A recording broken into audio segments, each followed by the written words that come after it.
এই ভয়ানক সত্যি আমি নিজ চোখে দেখেছি। খুবই প্যাথেটিক। খুব কাছের লোকজনকে এসব লেম ফেক কাজ করতে দেখেছি বহুবার। এমনকি ছেলেদেরও দেখেছি কয়েকবার। এদের খুব ঘৃণা লাগে। ধরুন, আপনি একজন কমিটেড পুরুষ। বিবাহিত হন বা অবিবাহিত, আপনার জীবনে একজন হাই ভ্যালু নারী আছেন, যিনি আপনাকে মানসিক শান্তি দেন, আপনাকে স্টেবল রাখেন, আপনাকে মূল্য দেন এবং আপনাকে ইমোশনালি ইন্সপায়ার করেন। এমন নারীর পাশে থাকা মানে আপনি ব্লেসেড। কিন্তু ঠিক এই জায়গাতেই সমস্যা শুরু হয়, কারণ কিছু মেয়ের ইগো এই রিয়ালিটি সহ্য করতে পারে না। তারা আপনাকে নয়, আপনার রিলেশনশিপে থাকা নারীকে চ্যালেঞ্জ করতে চায়। আপনি যেদিন থেকে কমিটেড, সেদিন থেকেই আপনি টার্গেট হয়ে যান এমন মেয়েদের কাছে যারা রিলেশনশিপ রেসপেক্ট বোঝে না, বাউন্ডারিজ মানে না, আর অন্যের জায়গা দখল করাকেই নিজের ভ্যালু প্রমাণ মনে করে। তারা আপনার কাছে এক্সট্রা নাইস হতে শুরু করে, আননেসেসারি কনসার্ন দেখায়, আপনাকে ইমপ্রেস করার চেষ্টা করে। আপনি ভাবেন হয়তো ওরা আমাকে পছন্দ করে, কিন্তু এটাই আপনার সবচেয়ে বড় ভুল। Truth is, they don't want you, they want what your woman has. আপনার নারী loyal, emotionally mature, stable, loving. এই জিনিসগুলোই অন্য ইনসিকিউর মেয়েদের চোখে ট্রিগার হয়ে ওঠে। তারা ভাবে, সে যদি এমন একজন মানুষ পায়, আমিও ডিজার্ভ করি। কিন্তু তারা রিলেশনশিপে আসতে চায় না, তারা জিততে চায়। তারা চায় আপনার নারীকে হার্ট করতে, শেকেন করতে, ইনসিকিউর ফিল করাতে। They want to test if they can shake something beautiful. এটা প্রেম নয়, এটা competition, ego fight, validation hunting. যে মেয়ে সত্যিকারে ভালোবাসে, সে কখনোই কমিটেড পুরুষকে ডিস্টার্ব করবে না, কারণ রেসপেক্ট ছাড়া লাভ সম্ভব না। যে মেয়ে কমিটেড পুরুষকে টার্গেট করে, সে আপনাকে কনভিনিয়েন্ট হিসেবে দেখে, লাভ হিসেবে নয়।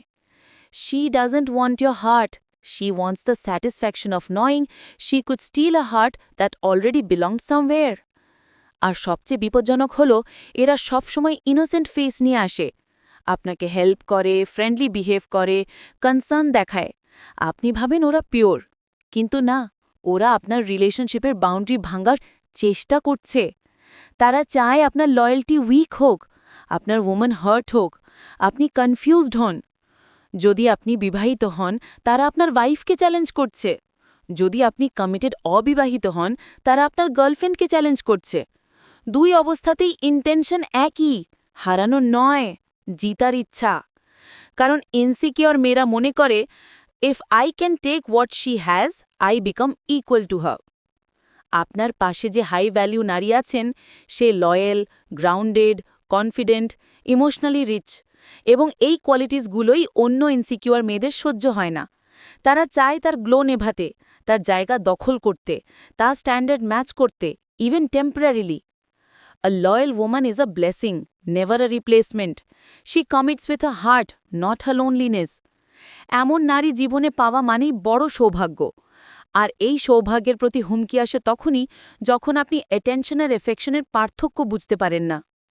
Attention cheap, loyalty priceless, compliments free, commitment rare, interest temporary, intention everything.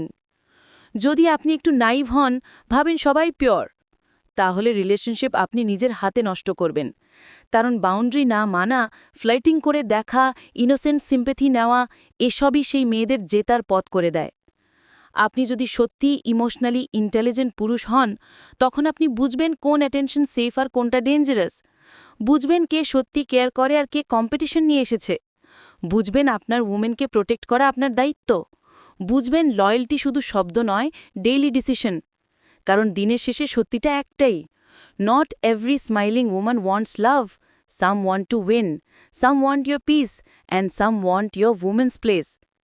এবং আপনি বুদ্ধিমান হলে, কমিটেড হন বা বিবাহিত, আপনি জানবেন কোন অ্যাটেনশন অ্যাকসেপ্ট করতে হয় আর কোন বাউন্ডারি শক্ত করে টেনে দিতে হয়। যে পুরুষ বুঝে চলতে পারে, সেই পুরুষই রিলেশনশিপ রক্ষা করতে পারে। আর যে পুরুষ নিজের পাশে থাকা লয়াল ওম্যানের মূল্য বোঝে, সেই পুরুষই সত্যিকারের হাই ভ্যালিউ পুরুষ।